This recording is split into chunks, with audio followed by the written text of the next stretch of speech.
more about data centres. I'll leave that up to the panel that we have here this morning. I'll hand over now to Helen Shaw, who is a board member, a trustee of An Taisce, and also the current chair of the Climate Committee. Helen.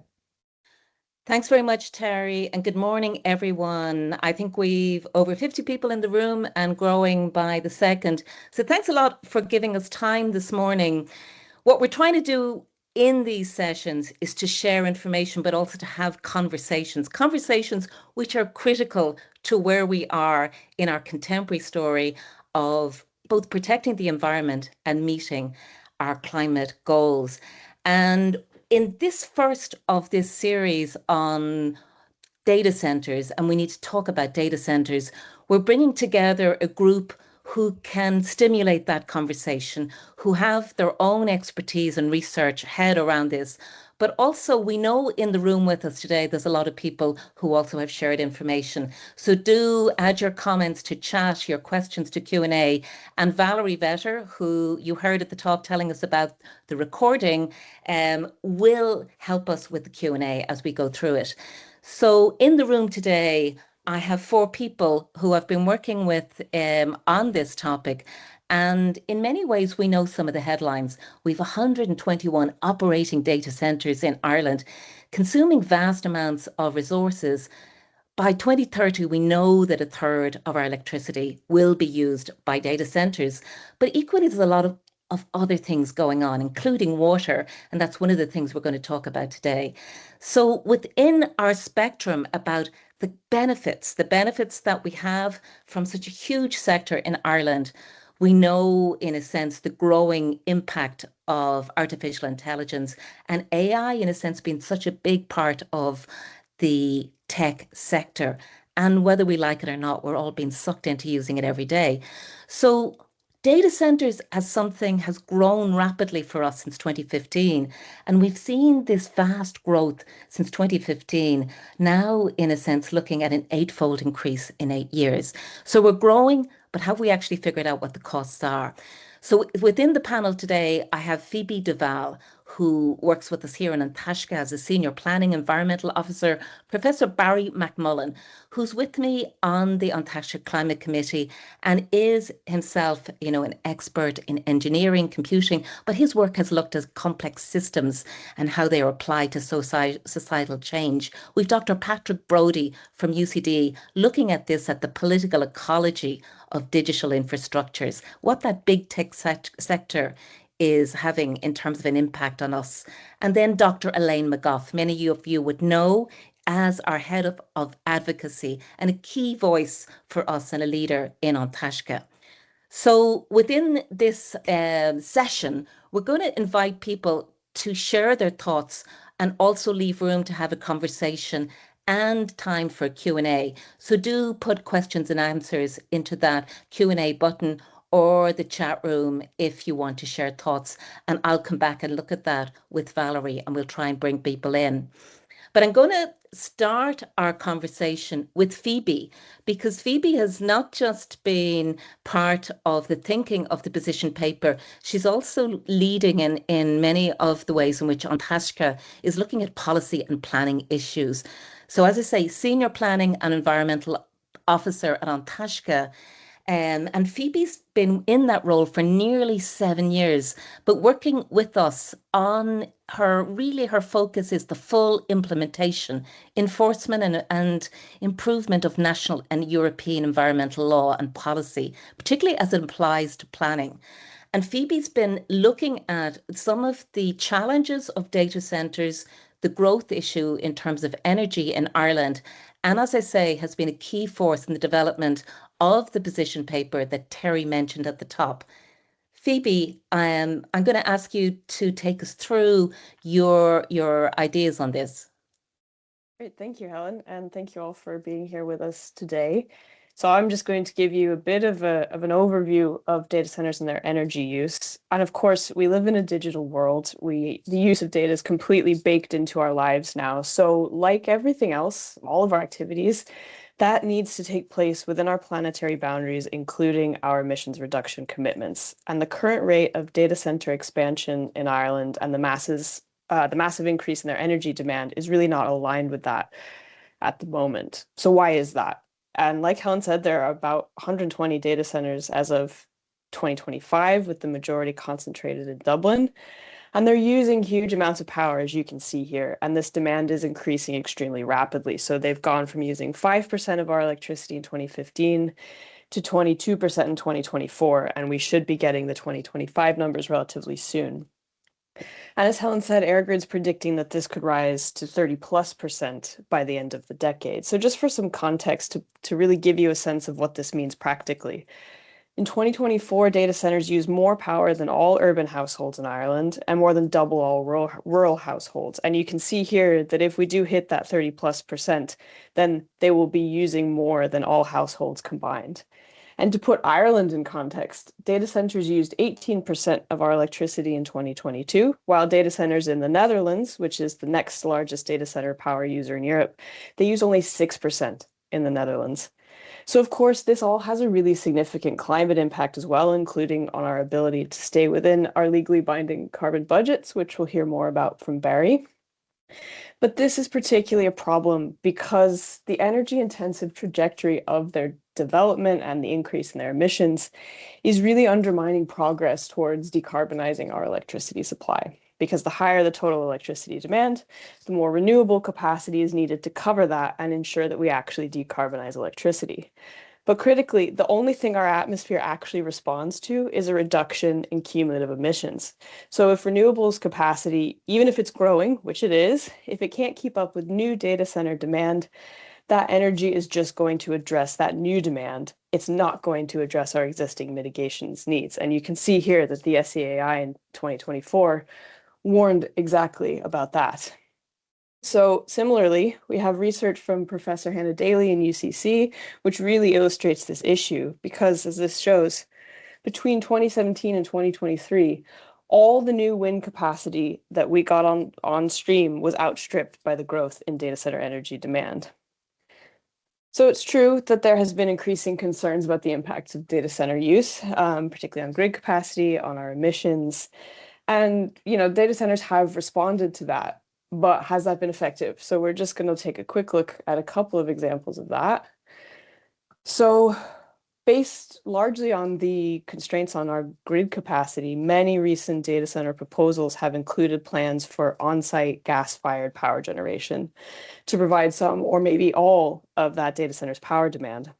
And while that may alleviate that individual data center's issue with local grid constraints, it exacerbates wider issues hugely because it keeps us locked into fossil fuel use, which is completely incompatible with our national, our European, and our international climate obligations. So we're saying that no further permission should be granted for data centers to establish fossil fuel power generating systems or connections to the gas grid to support their activities. Another thing that they do is they often enter into corporate power purchase agreements, or CPPAs, to essentially offset their emissions by purchasing renewable energy. And while CPPAs are an important mechanism in financing renewables, that's undeniable, we still have the problem that I just spoke about in terms of increasing energy demand, diluting progress in decarbonizing our electricity system overall. So crucially, though, data centers' power demand is not actually being effectively offset by CPPAs in Ireland. And Hannah Daly's research shows that between 2020 and 2023, 50% of new wind energy capacity developed here was financed through CPPAs. But that only met 16% of the new electricity demand from data centers in that same period. So if CPPAs are actually going to stand a chance at being effective, they must match at least 100% of the data center's peak power demand. But even that is just running to stand still. So really, they should be matching significantly, or they should be exceeding 100%. And that renewables capacity must be available from or before the date the data center becomes operational, and it must be renewables projects that haven't or that wouldn't otherwise already be built. So stepping back to the bigger picture, ultimately, I think we have to prioritize people's needs when it comes to energy. Data center power use has to be weighed up against more critical societal needs, like energy for home heating and for transport. And we have to consider data centers within the constraints of our emissions reduction obligations, our power grid, which still has a lot of capacity issues, the availability of renewables.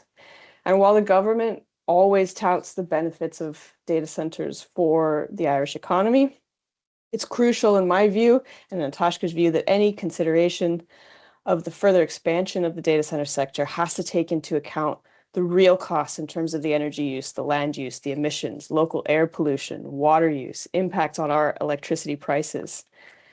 And so basically, we need an independent national review of this. We don't have a lot of this data collated into one place. So we need to look at the current and projected data center demand, focusing on our compliance with emissions reduction commitments, impacts on renewables growth, impacts on the grid, impacts on our energy bills. And that should inform a new national policy and regulations on the level of future data center development, if any, that can be accommodated here. And until such a policy is enacted, we need a moratorium on future data center development, not just in grid-constrained areas, which we have had. And this would have to be continued if the review finds that we can't accommodate more data center development. And without this, we seriously threaten our fair share commitment to emissions mitigation. And we would demonstrate to the public that the interests of large energy users are actually prioritized above societal and environmental needs. So that's the whistle-stop tour of data center energy use. And I'll hand it back to you, Helen. Thanks so much, Phoebe. Great, and great to have those slides to kind of give us that overview within it. And obviously, I should mention we're recording the event, but we'll also put resources online. Valerie will be helping with that and equally sharing anything that we do today as part of extending that conversation. We're not unaware of the sometimes the double of being on an online platform, of working in one of the dominant players in the tech society, and that we're all part of this ecosystem of digital tech. Like that, in a sense, is part of where we are. How we use and how we benefit from energy and technology is really the critical aspect. We're getting it here. And in terms of what Phoebe is really flagging there also, that idea, that notion of a just transition and a just transition from fossil fuels into a decarbonised society. I'm going to bring in Professor Barry McMullen now. And in some ways, as Phoebe was saying, that Barry has done some really interesting and deep dive work on our carbon budgets and, in a sense, analysing how we are or aren't in aligning with what we've promised to do. But Barry McMullen, Emeritus Professor of the Faculty of Engineering and Computing at Dublin City University, and as I say, also a member of An Taisce Climate Change Committee, and he's presented to the Joint Oireachtas Committee recently about LNG and some of the challenges in energy there for the An Taisce Climate Committee. And Barry's research projects are investigating negative emissions technology deployment in Ireland, multi-gas greenhouse gas budgets in the National Climate Action, and also looking at the open access software and data sets for deep carbonisation scenario building in Ireland. He's also a current member of the board of SEAI and of the Council of Engineers Ireland. So Barry, in a sense, we know carbon budgets, and that real drill down into emissions and the costs of our actions is core to some of your thinking. But can I ask you to follow up on that, on maybe Phoebe's opening into this idea of let's talk about data centres? Thanks a million, Helen. Okay, so just standard disclaimer there. Helen mentioned various affiliations I have, but obviously today I'm talking just in a personal capacity, in my personal academic capacity, so I'm not talking on behalf of any of those organisations I'm affiliated with. So yeah, first point is data centres represent an extremely energy intensive form of economic activity. So the argument in favour of data centres is always phrased in terms of the benefit to economic activity. But there are different kinds of economic activity, and they come with different levels of energy demand. And so data centres are particularly energy intensive. Now, that would be fine if we had abundant sources of non-polluting energy, but we don't. Okay, So we have to make trade-offs, make judgments about where we prioritize our economic development most favorably. And the current choice to focus or prioritize data centers is a very peculiar one for Ireland, because our energy system is extremely fossil fuel dependent. The vast majority of those fossil fuels being imported. So that makes our current energy system insecure, expensive, and highly damaging to the climate. So if you're looking at possible opportunities for economic expansion, then you really, the last kind of thing you'd be looking at would be those economic sectors which are most energy intensive, and yet that is what data centers are. Now, Ireland has adopted extremely ambitious goals to decarbonise our energy system. The current avenue towards that is deployment of wind and solar and battery storage technology and other storage technologies. And our commitment to that, and it's a bottom-up commitment. We have obligations as members of the European Union, but we also have developed our own sort of voluntary engagement with our obligations under the Global Paris Agreement. And we put that into law in a framework of so-called carbon budgets. So the idea of the carbon budgets is that looking 15 years ahead at any given time and 5-year periods, we set a cap on how much greenhouse gas emissions we will emit over that period. And that cap declines rapidly because, as we all know, we're already in an extremely dangerous, precarious situation with regard to climate disruption. So globally, we have to phase out our human-caused greenhouse gas emissions absolutely as rapidly as possible. And that's a global commitment, but different countries have committed to do so on an equitable basis, reflecting our differentiated abilities and sizes and capacities and wealth and so forth. So in adopting carbon budgets, and we currently have a program running to 2035, in adopting carbon budgets, those are essentially vetted against Ireland's, what would be an equitable share for Ireland. And the budgets we've adopted, one can argue about whether they're really commensurate, whether they're stringent enough to represent a fair share for Ireland. I would personally say the current budgets probably are over-generous to Ireland, but be that as it may, we've had a very clear and independent process with democratic oversight to adopt those goals. They're genuinely ambitious, they're genuinely difficult to meet, but they represent really a minimal interpretation of what we need to do. And in the critical period from 2026 to 2030, we have a budget. It's a certain number of megatons of carbon dioxide equivalent, and the various adjustments that need to be made, but it's in or around 200 megatons.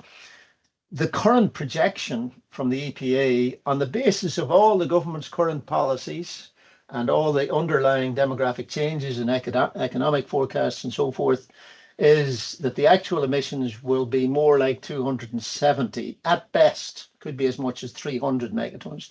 That's an overshoot of between 40 and 55%. Okay, so within that 5-year period, on the basis of current actions, our emissions will exceed what we've said is a minimal interpretation of our fair share of effort by another 2 years worth, or even 3 years worth. That is to say, we've got great rhetorical ambition, but the current actions are just vastly non-commensurate with what we're saying we're going to achieve. Now, in that context, expanding an economic sector that is going to significantly increase those emissions, no matter what way you slice and dice it, there's no way there's going to be enough additional renewable energy, as Phoebe has already elaborated. Renewable energy expansion to date has hardly kept pace with the data center expansion to date. So there's no way that further expansion would be compatible with a serious attempt to meet our carbon budget goals, which again are a minimal interpretation of what we really need to achieve. So that's a very high level view of it. I think I just want to close by saying in the background climate change is not our only problem. Though many people on the call will be familiar with the concept of planetary boundaries on human activity, finite limits on human activity. So we really are facing a much bigger crisis here, and we need to engage much more seriously with the overall balance between the amount of consumption, the amount of economic activity, the two things go together, and what is actually possible on a universalized basis for the entire human population in a sustainable way for 10, 15, 20, 40, 100, 500 years into the future. And at the moment, there's just the chasm between our current public discussions and our current political actions is just huge. I leave it there. Back to you, Helen. Thanks very much, Barry. And again, it's just great to start opening up some of the aspects that come up within this. And thank you to everybody who's popping questions or comments or thoughts. Again, comments and ideas sharing is really useful as well. And Valerie is trapping some of those. And thank you to Karen, who's actually also engaging with them in that idea of what are the powers of the Commission for Regulation of Utilities, CREW.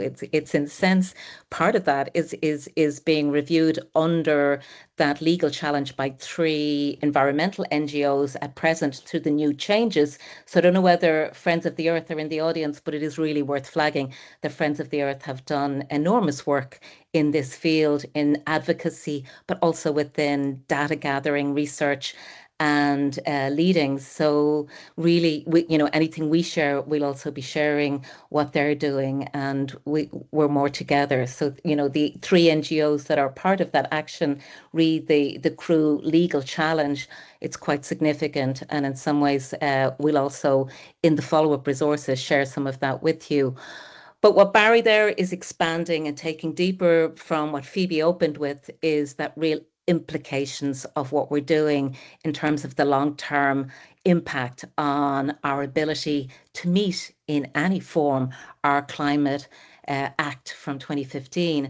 And in moving forward, I mean, the idea that we're in this technical age where AI is in so many ways becoming part and parcel and being pushed by every platform we're in, including Microsoft, as this ostensive idea of increasing productivity and the way we can work. So the commercial push to use AI is a big driver when we know that simple idea that we're being told that AI is using more energy, 10 times more energy than a non-AI assisted algorithm search. So we're all engaged in this, and often we have no option to opt out of it. But Dr. Patrick Brodie from UCD is looking often very specifically at those aspects around how the big tech society and the big tech sector is working in relationship with society itself. So Patrick's assistant professor in the School of Information and Communication Studies at UCD, and his research is focusing on the political ecology of digital infrastructures. His work explores concepts like data colonization and the extractive nature of big tech global corporations. His recent book with Patrick Bresnahan from Maynooth is entitled From the Bog to the Cloud, Dependency and Eco-Modernity in Ireland, and that came out last year. And that situates this discussion we're having around environmental politics of the data centres within the history, the specific history in Ireland of FDI-led development, and also, in a sense, our bogs and that idea of how we see ourselves in terms of fuel and energy use. So, Patrick, some of those thorny issues that we really get into, which is the why of what data is doing and the web that we're sitting within and within digital technology is very much part of your work. And I'm going to invite you to maybe take us through some of your key points. Great. Thank you, Helen. Yeah, and thanks for having me today. It's really nice to be sharing some of this stuff, and also really happy to have other experts on the call do a lot of the work in situating. So thanks Phoebe and Barry and everyone else for doing so.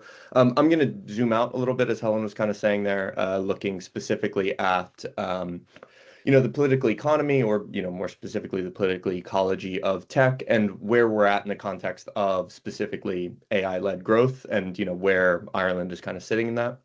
So I'll just kind of stick to my notes here if you see me looking away. So I stayed 6 minutes or so. So growth of I've been looking at the data center industry for I don't know, 8 years now, 9 years now, in my research. So in a way, it was kind of there was these kind of ground floor discussions in the mid 2010s about what data centers were representing in the context of, the environmental problems of, digital society. And what data centers are is effectively outsourcing computing to the cloud, right? The cloud, which to, data center facilities. And so the growing capacity issues that we're seeing in Ireland, as other places are seeing around the world, are related to wider trends of technological growth. And Ireland's position in this, all of the things that we've already talked about on this call, is because that Ireland has, for quite a while, adopted this position of facilitating tech-driven growth due to this particular economic model, right?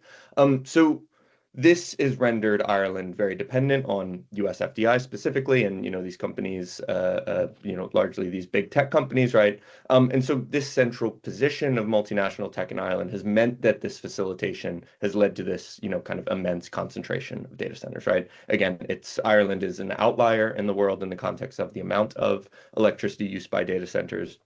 And I think that's important to acknowledge, right? And so Phoebe brought that up, that the rest of Europe that aren't facing these same specific problems of constraint. But I would say that's not.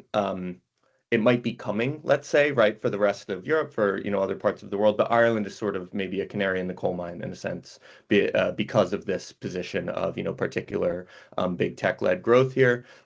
And I think that we can see a lot of things that are happening elsewhere in the world have been happening in Ireland for a little while now, in the context of some of these issues where the tech companies have been experimenting basically with ways to continue to grow their industry, their facilities here, with kind of new technologies, new concepts, also sort of lobbying certain legislative changes that will that make them able to facilitate this growth.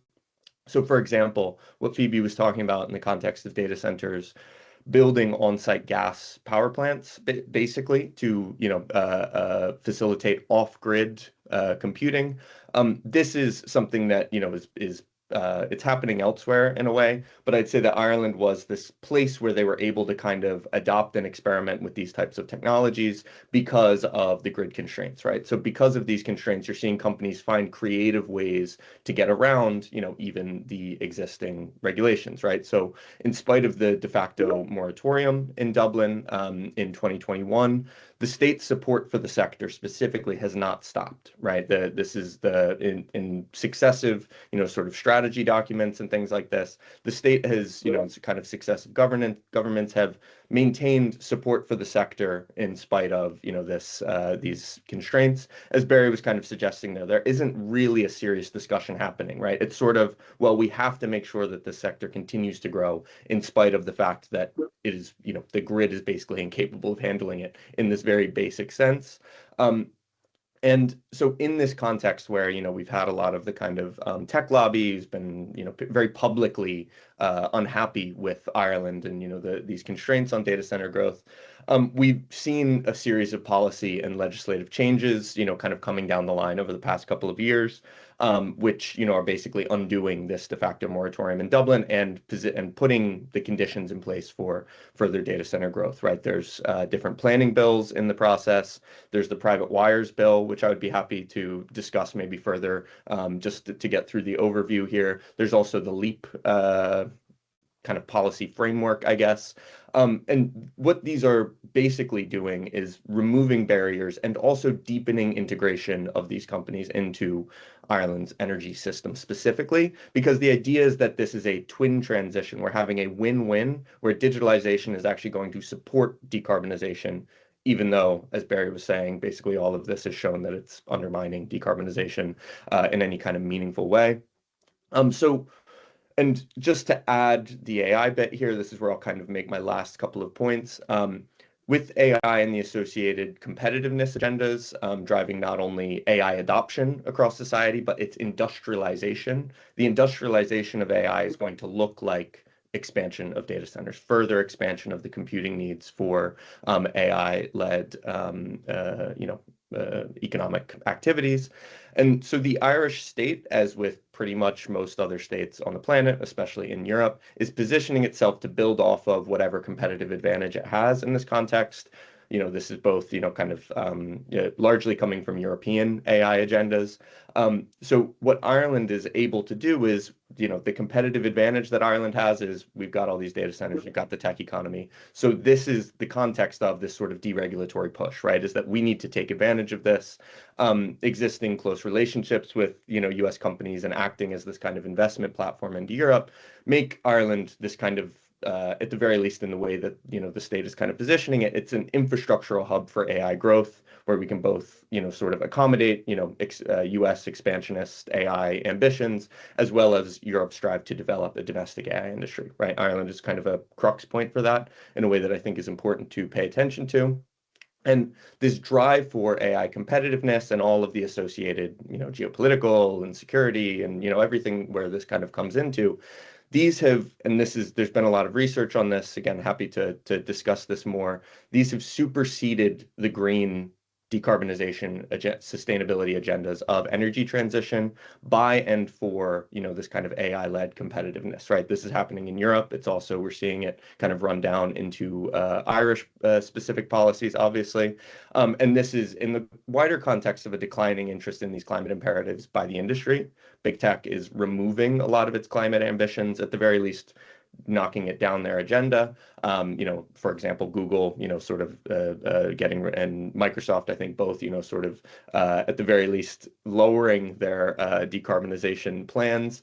And we're seeing this reflected in policy around AI, right? So in this environment, we do have this scenario where energy transition and its policies are, sort of being developed to accommodate the growth in this one specific sector in a way that is very, let's say, troubling, to say the least, because, what we're basically seeing is that this sector of the economy is, kind of increasingly dictating the terms of energy transition by and for AI-led economic growth.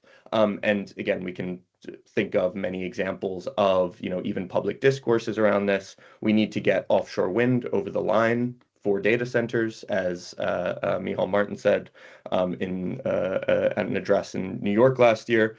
Grid flexibility needs to happen for data centers. Off-grid energy solutions need to happen for data centers. And even in its most extreme cases, nuclear reactors need to be built for data centers, right? So again, I think that we're seeing a very particular direction of travel in, kind of energy transition agendas, which are, very much a part of this AI, AI growth, AI transition. So I think that's a very important, kind of fold to add to the Irish specific scenarios is, the AI growth. So I'll stop there. And thanks for, looking forward to a discussion. Great. Thank you so much, Patrick. And as I say, I've asked our panelists to sort of set out their stall in the beginning, allow time that we can open the conversation and also bring in some of the questions. I see already some of the questions relating to water, and it's interesting in what Patrick is talking about the public narrative and who's setting the agenda on data centers, but how the public media narrative on data centers has really underwritten the impact on water. And in a sense, while there has been attention to energy and electricity, often that other aspect of water has not been part of the Irish storytelling.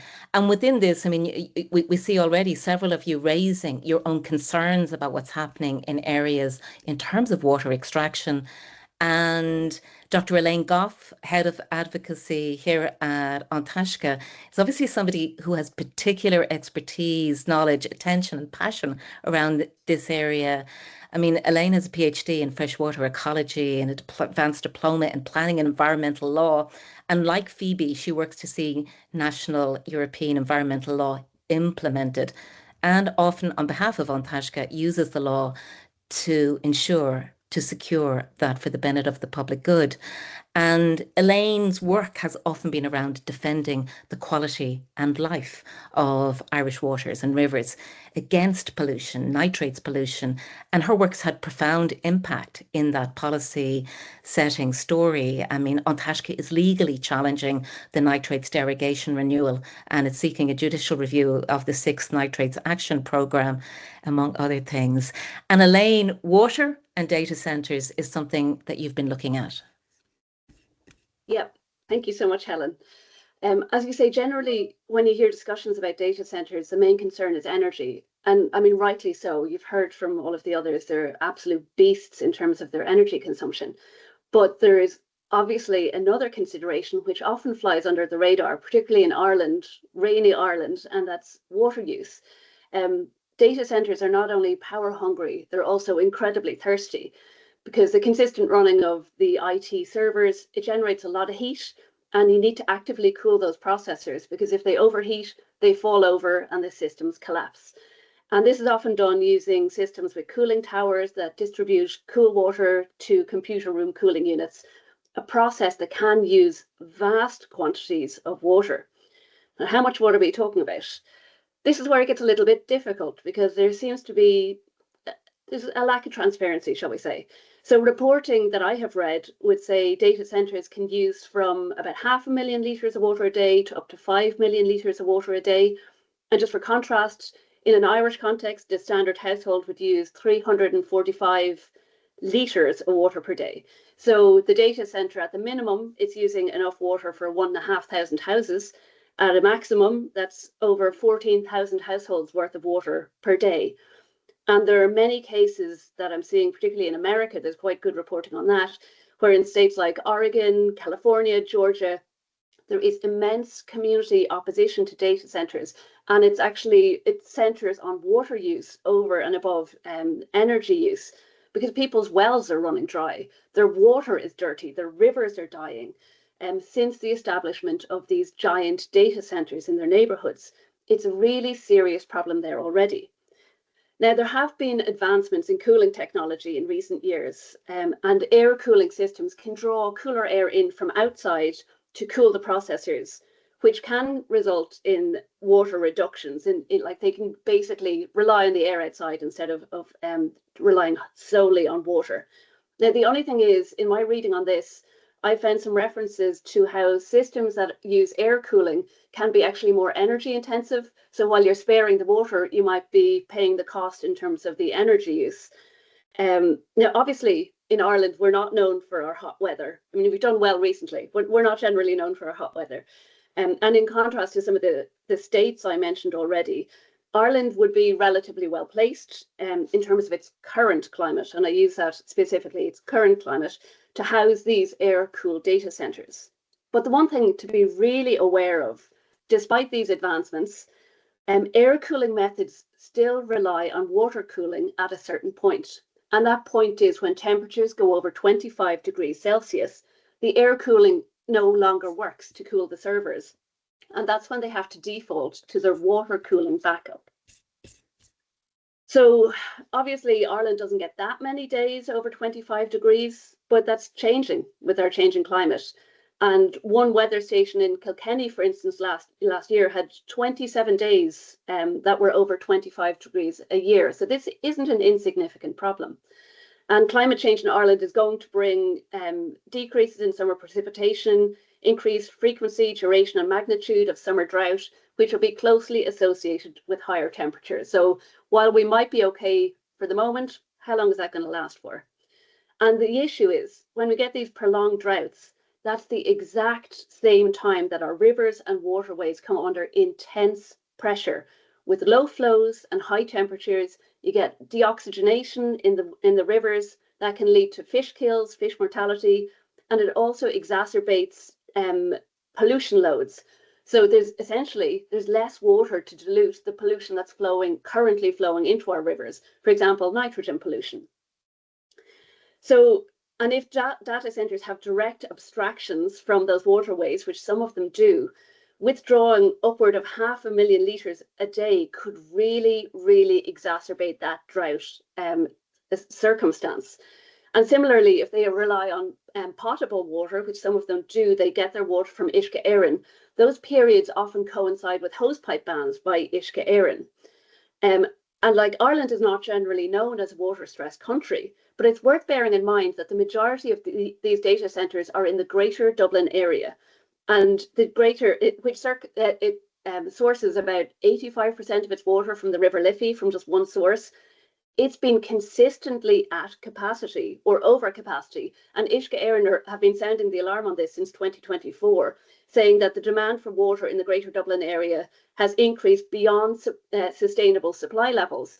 And then we're adding on all of these really thirsty data centres on top of that. Now, Inform Uisce did a really good piece of research on this. I recommend people check it out. On data centres and water use, and they really highlighted the lack of transparency on water use by data centres. So if data centres have a private abstraction, they're not listed as data centres in the abstraction register, so you can't identify them. They also highlighted that while some data centres do publish their annual water use by data centre location, like Meta in Clonee, others, like Google, just collate it on a global level. So you know globally how much water they're using. You don't know how much the one just up the road is using. It's really difficult to interrogate this as a potential issue. And the use of water by data centres, it varies wildly by the cooling system. There's lots of different, this technology keeps changing, they keep trying new ways. I even read an article about how Microsoft sank some servers off the coast of Orkney to try and keep them cool. Like there's mad stuff going on. There's one data centre in Dublin, and in its planning application, it said it would use up to 4.5 million litres of water a day. But again, that would only be necessary for about 5% of the year. But the question is, what else is happening at that, at that 5% time interval? It's the exact critical moment that their water thirstiness kicks in. The Amazon data centres said in their planning application that they would use around 300,000 litres a year. Meta reported it used about 400,000 litres a year in 2024. But the thing is that while planning applications set out the water use, if there's no specific reporting, annual reporting on how much water they're actually taking, it's going to be incredibly difficult to enforce that planning requirement. Like, how do we know they're sticking to what they said they're going to take? And the usage of water, the sources of water, and the seasonal fluctuation in those figures really needs to be fully transparent. You can't just look at water use across the year. That tells you nothing. We need to know where they're taking the water from, when are they taking it, what else is happening, and who else is taking water at that exact same time. And there's an additional complication. Where data centres use cooling water, then they often rely on disposing of that water to our wastewater treatment plants, which again in the Greater Dublin area are often over capacity and spewing wastewater into our seas. So this adds an additional pressure on our wastewater infrastructure, potentially exacerbating pollution from the already overloaded system. And in some cases, there's also questions about the contaminants in that water, like PFAS and other things coming from the refrigerants. So there's an awful lot of concerns here from a water perspective. So our recommendations are that planning applications, they do currently consider water use, but they do it in quite a narrow way. And we really need a far more robust cumulative impact. As I said, looking at who else is taking the water, what else is going on at that time. And that climate, that needs to be properly climate proofed. We need to know, how is this going to look 5 years down the road, 10 years down the road? It needs to consider when the water will be taken and not just averaging it out over the year.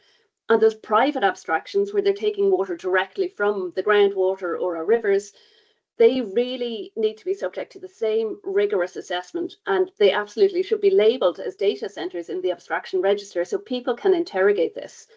And we need, in general, I would just say we need far greater transparency about what water is being taken, when and from where. Like, we have been getting away with it so far, but I would have really serious concerns about what is going to happen with this massive boom in the data centres, particularly combined with our climate altered future. Elaine, thank you so much. And in so many ways, many of these things coming back to where we began as well and talking about planning. And what I want to do in our time is also maybe to expand and open up some of those threads. And if some of the panelists equally can have a look at things that are coming in from the chat as well. But Phoebe, when I look at what's coming in on chat there, so much of it relates to planning. Who can or who can't regulate this? I mean, we've a question there from Alan at the end, which really comes to the nub of what I wanted to bring you in on again, is like the question about local authorities. Do local authorities have any role in this, etc.? We've had, in a sense, lots of points about, you know, the on board planálaigh, etc.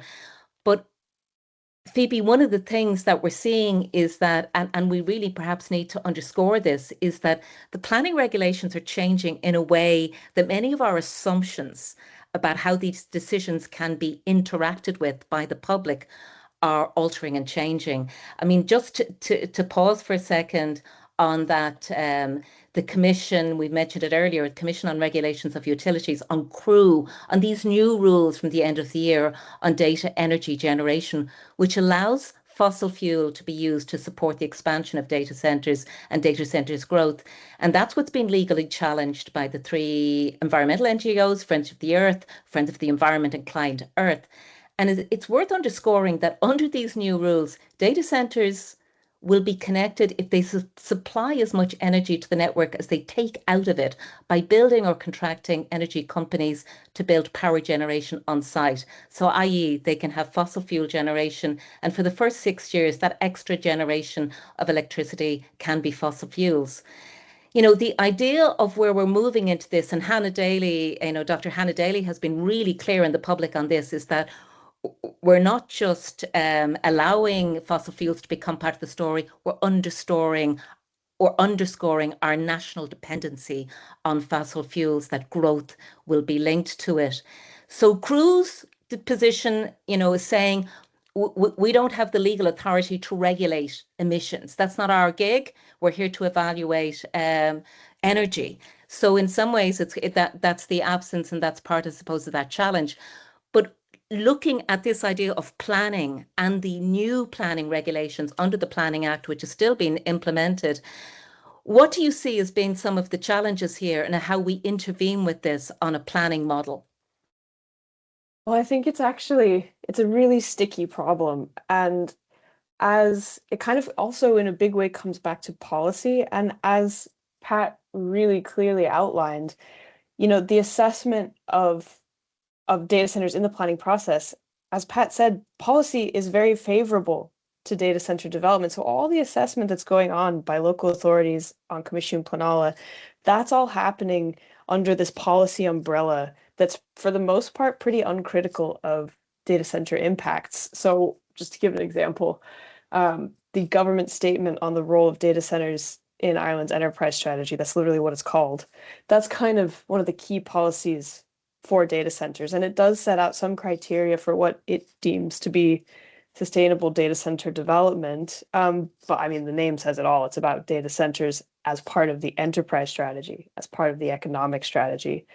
And the environmental and the climate implications of that policy were not assessed, and to our knowledge, it didn't even go through public consultation, and yet it's our primary data center policy. So the issue is that local authorities on Comisiún are assessing these planning applications against these policies. That's their benchmark that they have to use. And, you know, organizations like ourselves and, you know, other NGOs, members of the public can keep reminding the planning authorities about the problems and the flaws with the policies. Clearly, Helen, you were just talking about the CRU large energy user connection policy. It's under court challenge. I mean, there's huge flaws with it. But at the end of the day, you know, the planning authorities will say, well, that's the policy that we have to look at. That's the one we have to have regard to in our decision. And if the policy is problematic, well, go call the government about that. That's a government problem. So that's a huge issue in terms of how planning applications are being assessed. But that's also happening against this wider backdrop of some what I think are quite insidious legislative and policy changes more broadly. There's huge changes to the rules around public participation and access to justice that are putting serious restrictions on the ability of the public to challenge unlawful decisions. There have been several bills just this year already, we're only 4.5 months in, that are basically saying, oh, we're going to disapply the Climate Act to facilitate emissions-intensive infrastructure. And then, as Pat mentioned, there's the private wires bill, which could essentially enable a data center to connect directly to renewables development. So that's the context that all this is happening in. And then as well, the planning applications themselves are getting a lot more complicated. When I started looking at them, it was sort of usually just the data center building and the grid connection. But now you have, you know, the CPPAs, you have the on-site gas-fired generation, you have some on-site renewables, though they're still pretty small. So they're becoming much harder to assess. But then as well, I think, and this gets to one of the questions that was in the chat, you know, if you're a lot of data centers are saying, well, we'll try to be more sustainable. We'll do on-site renewables. We'll do battery storage. We'll do district heating. But the level of renewables that you would need to build to power one of these is massive. So we have a finite amount of space and capacity for renewables. So that's an issue. District heating, that is happening in Tallaght, but the vast majority of the applications I see make vague promises around district heating, saying, oh, well, if there's a possibility in the future, we're future-proofing this so it can be connected, but there's no off-takers, there's no plan. It would require future consents and future permits. So it's complicated from a policy perspective, and it's also increasingly complicated from an actual planning perspective on what's being put on site and things like that. So hopefully that gives a bit of an overview. And again, there's so many thoughts and questions coming up. But Patrick, I'm going to bring you in on some of the themes that we're talking about, because if you look at what's coming into the chat, again, it's like when we unpack this about what's happening, you know, and Eric there's asking, is data centers expansion largely driven by the 7 billion smartphones in the world and not PCs, laptops, tablets? I mean, it's every utilization of us in what we're doing, and it's that push of ubiquitous, always on and always growing. But from that idea of, even within some of the thoughts about, you know, somebody mentioning, do we have an idea of what's in the data centers or how much of AI is generating this growth? Because one of the things that's been really clear when I look at the figures is that when EirGrid and the half of the dozen other surveys that show that we're at least a third of all electricity being used to feed data centers by 2030, that is existing operational data centers. It's not the ones that are currently about to go live or in the planning process. All those new activities mean that in any projection, we're looking at continuous growth within that figure. So the 30% is the absolute minimum, and some might even say we're already at that point. But Patrick, from that idea of what's driving it, and again, you see somebody within the chat room talking about the core is us, we need to change our behavior. But in some ways that comes to the fact that in many of these platforms, you know, like WhatsApp, you cannot switch off the AI tools within it. It's one of the recommendations on Taisce position paper is that our ability to intervene in some of what's being pushed out can be limited. Yeah, I mean, these are like core questions, I think. And, you know, I think I come from a kind of from a media studies background. I work a lot in, you know, digital policy and, you know, all these kinds of things. And this has been the focus for quite a long time, right? Is that, oh, you know, there needs to be consumer, right? And I think with AI, it's massive, the amount of sort of opt-in, opt-out, like the degree to which this is being pushed is a business strategy. This is the decision that is being made by the AI companies, you know, which is basically that this needs to be adopted for all these reasons, right?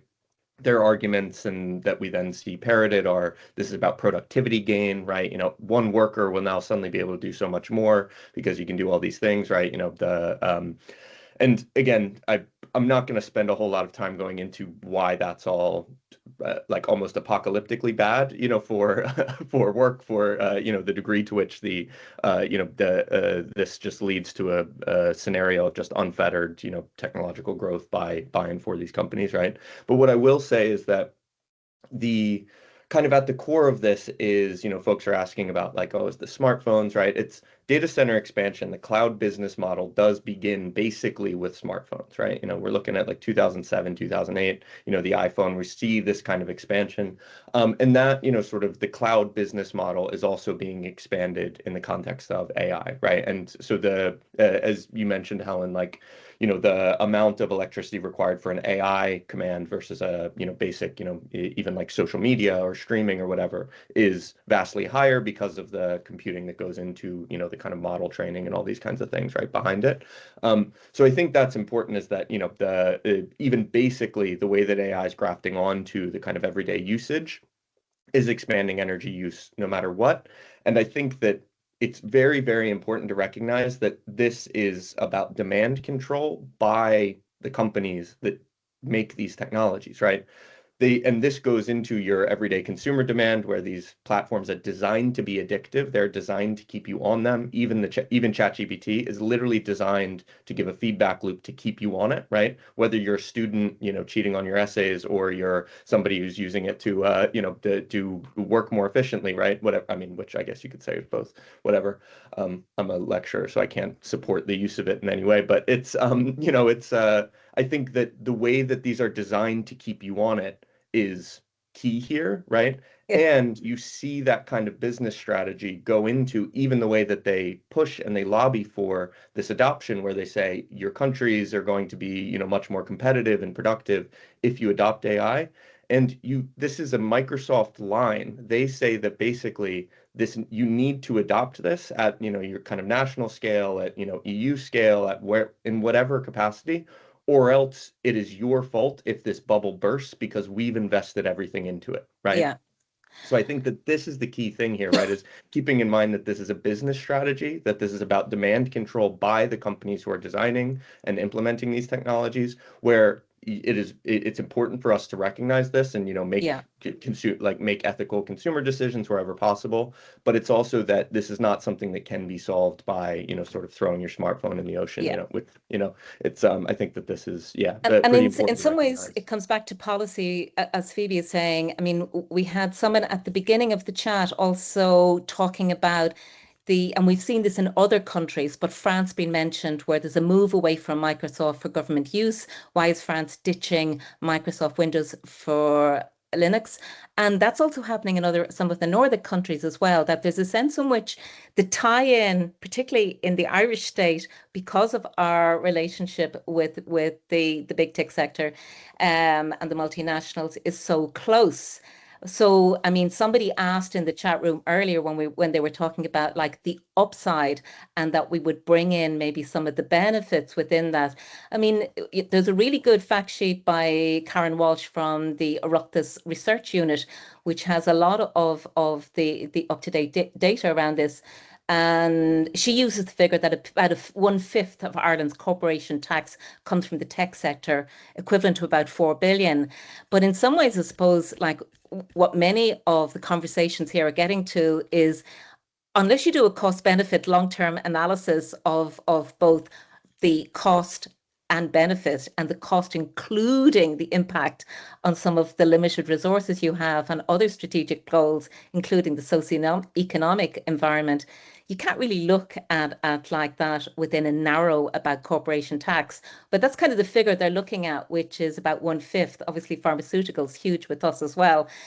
In Barry, I'm just kind of curious, maybe to, within the limited time, to come back. A lot of questions around obviously energy and, energy dependency and where we go from here. And one of the things that's really stark around this discussion is that the concentration of our over 120 data centers is really very tightly around the Dublin metro area. And the impact on Dublin is that really, even according to limited figures, about 50% of all electricity consumption in Dublin is feeding data centers. I mean, Barry, from your perspective on some of those thoughts around energy and where we're going, like what are the options that we need to keep coming back to? Because there's a sense that this is inevitable. We've no choice if we want to hold the business and economic model. But equally, you know, the energy discussion about where we should be going and what we should be doing. What's your thoughts? Okay. I mean, there's a thing called the Tina fallacy. There is no alternative, and obviously there is a certain vested interest, the obvious vested interest in this, have an interest in promoting the idea that this advance of deployment of particularly AI is inevitable, and you have no choice about it. And yet, in a democracy, we're all supposed to have choices about every public policy issue. So I think we need to just resist that narrative, because it becomes a self-fulfilling prophecy. If everybody sort of agrees there is no alternative, then there is no alternative, because the space is not open to discuss alternatives. But to your question in terms of the evolution of our energy system, we have to get off fossil fuels. And sometimes people, confuse, oh, well, we're building lots of wind farms, or we're building lots of solar farms, or we're putting in battery systems or whatever. Is that not enough? Like, we're already doing as much of that as we possibly can. That's not enough. It doesn't matter how much of that you build if you're still burning fossil fuels. And, this naive idea that simply by building alternative energy infrastructure, that automatically means that fossil fuels will be displaced, it doesn't hold. And we've seen that, and this is the Hannah Daly analysis that Phoebe mentioned earlier, we've seen that very visibly in Ireland. Our dependence on fossil fuels in electricity generation in particular would have gone down much faster if we hadn't expanded data centers, but it didn't. And in fact, it's only edging down, even though we have successfully built out a lot more wind and solar in recent years. So the direction of travel, yes, is for Ireland. We've taken a strategic view that our route to energy decarbonisation is not just decarbonisation, it's energy security and affordability. They're all, more indigenous energy sources where we can, helps with energy security and getting rid of price volatility and those kinds of things. So the area strategy has been to focus on the indigenous sources, which are primarily wind and solar, and attempt to max out on that as much as we can.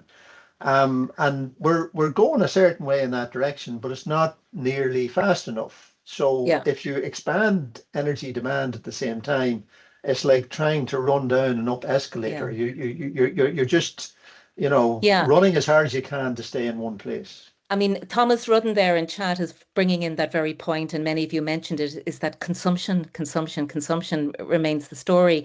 That if consumption is the issue, and that if we're focusing so much attention on feeding the expanding growth of data centers in terms of state resources, delivering it, that's at the expense of other projects, including renewables. I mean, when we talk about 30% of electricity, that's equivalent to 2 million homes. So we have competing needs here, and it's that sense of deflection or things being focused within this idea that there is no alternative with that. I mean, Valerie, I'm keen as we're running out of the clock to bring in some of your thoughts, because you've been monitoring Q&A. I can see people also mentioning Micheál Martin talking about nuclear. Again, in a sense, coming back to that, which is very much being pushed by the big tech sector. And Karen has just shared that great piece by Kate Walsh, which is a good key insights on the data centers, which is from the Oireachtas unit.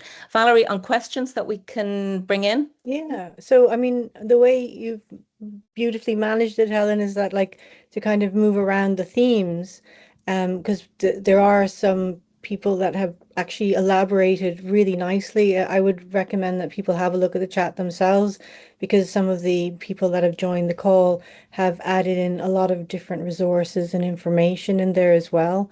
say And from particularly, I see from our colleagues, particularly in the universities and who are part of the Taisce Climate Committee, Claire Kelly and Jenny Stevens, Jenny from Maynooth and Claire from Trinity, also mentioning when we talk about this idea of our role and our use and our policy side, the Climate Justice Universities Union, and Jenny's put a link in there, that they're looking at that intrinsic link that's been made in policy with our academic educational institutions and one platform and one tools as well, in a sense, the one we're on.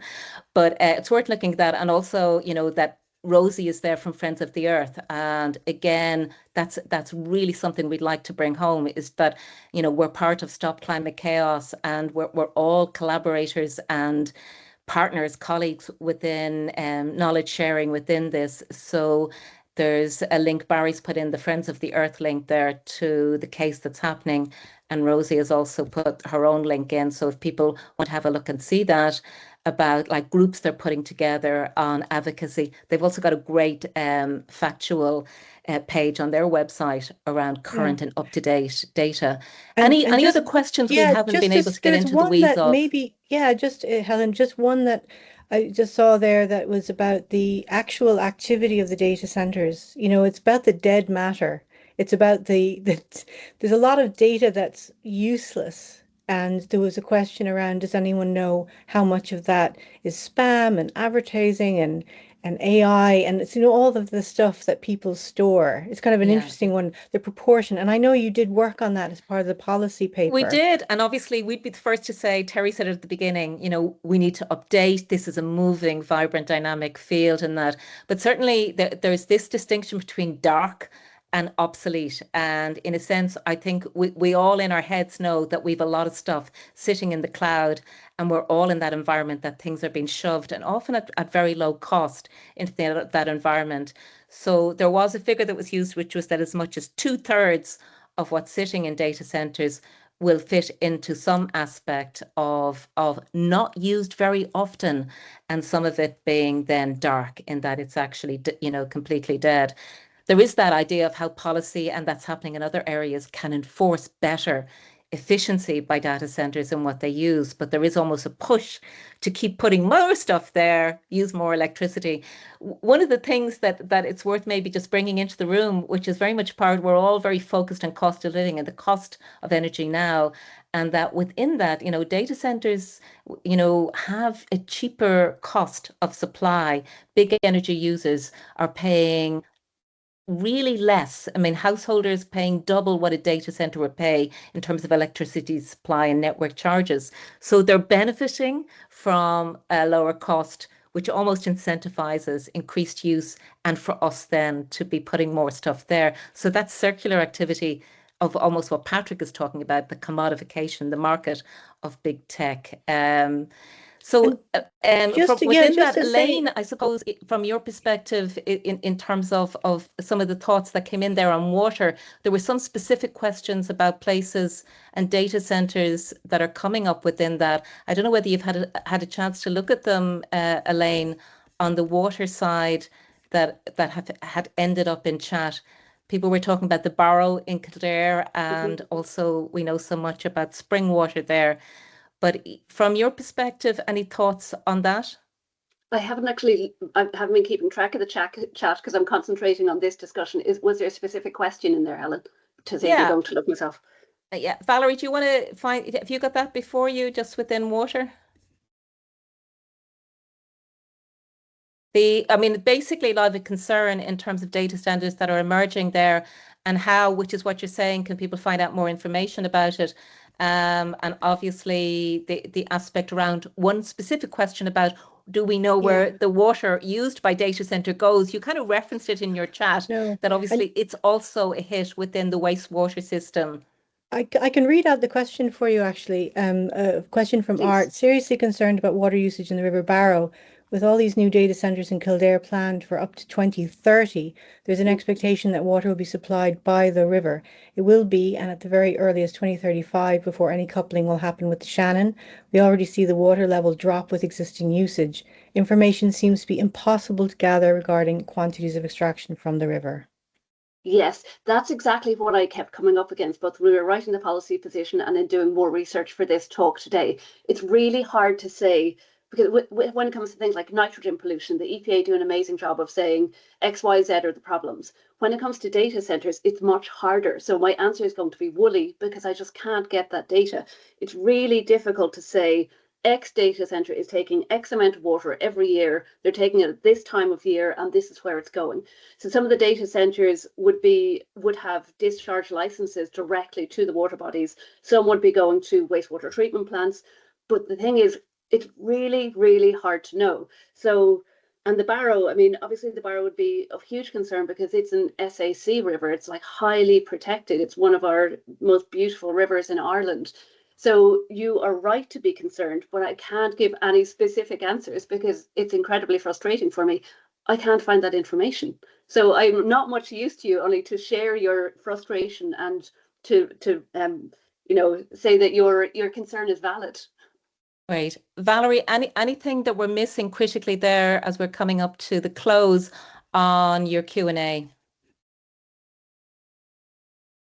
You're on mute for me. I'm being so polite here on mute. One of the things is about control and feedback into the planning. So a question about local government. Do local authorities have any role to play in this, or does the national strategy remove any potential input? And I know Phoebe's talked a bit about this, but it's about how people can feed back into this and feeling powerless, maybe. Yeah, Phoebe, we were kind of talking about that in many ways, power is shifting from the local to the national, and where we're seeing increasingly this idea that big infrastructural projects will bypass. Absolutely. There has been a definite shift in many respects towards centralizing power with the government. Even I think one interesting example is what happened with South Dublin County Council and their attempt to sort of block further data center development, because obviously they have quite a huge concentration of it, but that was then overruled by central government. So it's very, very difficult, I would say, in this current environment. I would encourage people, we still do luckily have the right to put in submissions on planning applications. Taisce has some resources on advising on that. So I would definitely suggest that people do engage with data center applications in their own areas. And I know they're huge, complicated beasts, but we should continue to exercise that right while we can, and but also continue to advocate at national level around policy, because the government needs to hear that this is an issue that people are interested in, because as I said earlier, a lot of it does come back to very, very favorable Brilliant. policy. Okay, we're out of time. Gormila Mahagat, and in a sense, this recording will be shared. Valerie will ensure we put a report and a recording up online on the website for An Taisce. But also, there was a question there about feeling powerless and what do we do? Join us. I mean, An Taisce, Terry said at the beginning, Friends of the Earth, Stop Climate Chaos. We are about coming together as groups, as individuals. We're volunteers. I'm a volunteer here today. Obviously, Phoebe and Elaine work for An Taisce, but Barry's a volunteer. We are, in a sense, in an environment. Terry's a volunteer. So come join, get involved, participate, be part of that conversation. And in some ways, I think that's our way of addressing hopelessness and a sense sometimes we feel of despair when things change, is come together. So thank you very much to our panel, to Phoebe, Barry, Patrick and Elaine today, to Terry for opening, to Valerie for rescuing me from endless technical and Teams, Microsoft. It's like, Microsoft is out to get me really, because I had so many issues with it this morning. But thank you so much for everybody for joining us. At one stage there, we had nearly 90 people in the room. So thank you. And I hope it's been useful, but equally, let's keep the conversation going. Enjoy your day. Thanks, everyone. Thank you.